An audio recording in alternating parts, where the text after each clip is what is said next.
एक ऐसा दौर जब हर किसी के लिए वक्त थोड़ा मुश्किल है और उम्मीद कह सकते हैं कि काफी सस्ती। हर गली के नुक्कड़ पर कोई ना कोई बैठा मिल जाएगा जो सितारों में देखकर आपके हर सवाल का जवाब देने का वादा करता है। लेकिन सवाल यह है कि इन वादों के पीछे का सच क्या है। हमारी आज की पड़ताल बस इसी राज से पर्दा उठाने वाली है। तो चलिए फिर इस रहस्य की परतें खोली जाएं। आखिर ये जो लोग हैं जो भविष्य बांचने का दावा करते हैं, इनकी खुद की कहानी क्या है? इनके दावों में कितनी सच्चाई है और कितना फसाना? आइए तह तक चलते हैं। हमारी जांच की पहली केस फाइल खुलती है सदियों पुराने एक किस्से से। जी हां, ये एक बहुत पुरानी लेकिन अहम चेतावनी है। जरा सोचिए, ईसप की कहानी का ये ज्योतिषी, इसका सारा वक्त बस आसमान में तारे गिनते हुए उन्हें घूरते हुए गुजरता था। वो भविष्य की गणना करने में इतना खोया रहता था कि उसे ये तक होश नहीं रहता कि उसके खुद के कदम कहाँ पड़ रहे हैं। मतलब एक तरफ तो वो ब्रह्मांड के बड़े बड़े रहस्य सुलझाने में लगा था, लेकिन मजे की बात देखिए, उसे अपने ही पैरों के नीचे की जमीन नजर नहीं आई। एक पल में वो दुनिया के खत्म होने की भविष्यवाणी कर रहा था और ठीक अगले ही पल वो खुद गर्दन तक कीचड़ में फंसा हुआ था।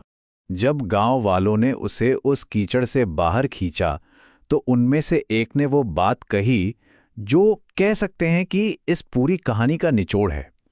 एक ऐसी सच्चाई जो अक्सर भविष्य के पीछे भागने वालों को दिखाई नहीं देती। और दूसरे गांव वाले का ये सवाल तो जैसे कहानी की सीख पर मोहर लगा देता है। सीधी सी बात है भाई, असली दुनिया पर ध्यान दो जो ठीक तुम्हारे सामने है। खैर, ये तो थी एक प्राचीन चेतावनी। अब इसे यहीं छोड़ते हैं और 20वीं सदी के एक कहीं ज्यादा चालाक मामले की तरफ बढ़ते हैं। और ये केस फाइल है R.K. नारायण की कहानी से। यहां का किरदार देखिए बिल्कुल अलग है। ये कोई ज्ञानी पंडित नहीं, बल्कि एक आम इंसान है जिसे हालात ने ज्योतिषी बना दिया। वो सितारों के बारे में सच कहें तो कुछ नहीं जानता, लेकिन हां, इंसानों के बारे में वो बहुत कुछ जानता है। तो फिर उसके असली औजार क्या थे? अरे उसकी शक्ति कोई अलौकिक नहीं थी। वो तो लोगों की चिंताओं को पढ़ता था। शादी ब्याह, पैसा, उलझे हुए रिश्ते, बस इन्हीं सब पर उसका ध्यान होता था। सालों के अभ्यास ने उसे लोगों के चेहरे और उनकी बातों से सच निकालने में माहिर बना दिया था। मतलब ये ज्योतिष नहीं, ये तो मनोविज्ञान था। कहानी में असल मोड़ तो तब आता है जब एक शाम एक अजनबी, जिसका नाम था गुरु नायक, वो एक शर्त रख देता है।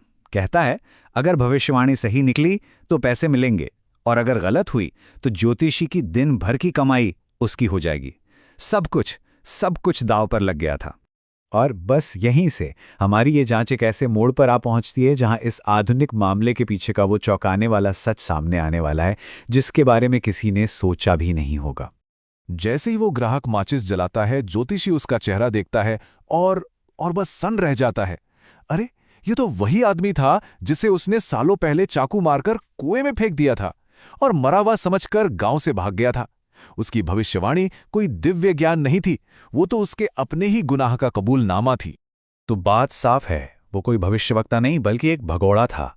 उसकी ये जो तथाकथित शक्तियां थी, वो असल में उसके अपने ही अपराध की जानकारी थी, और उसी जानकारी को वो अब भविष्यवाणी बनाकर बेच रहा था।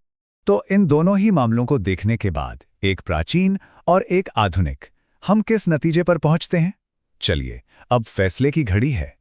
देखिए, जो प्राचीन ज्योतिषी था वो एक मूर्ख था, अपनी ही दुनिया में इतना खोया हुआ कि उसे हकीकत ही नहीं दिखी। लेकिन ये जो आधुनिक ज्योतिषी है, ये एक धोखेबाज है। ये दूसरों की परेशानियों का फायदा उठाने में माहिर है। कहानी आप देखिए, मूर्खता की चेतावनी से बदलकर सीधे सीधे धोखे की चेतावनी बन गई है। तो यहां असली कला सितारों या हाथ की लकीरों को पढ़ने की है ही नहीं।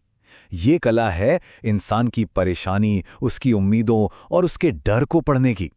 देखिए, जब दुनिया से जवाब नहीं मिलते तो इंसान ऐसे ही वादों में सुकून ढूंढता है, और यही वो कमजोरी है जिसका अक्सर फायदा उठाया जाता है।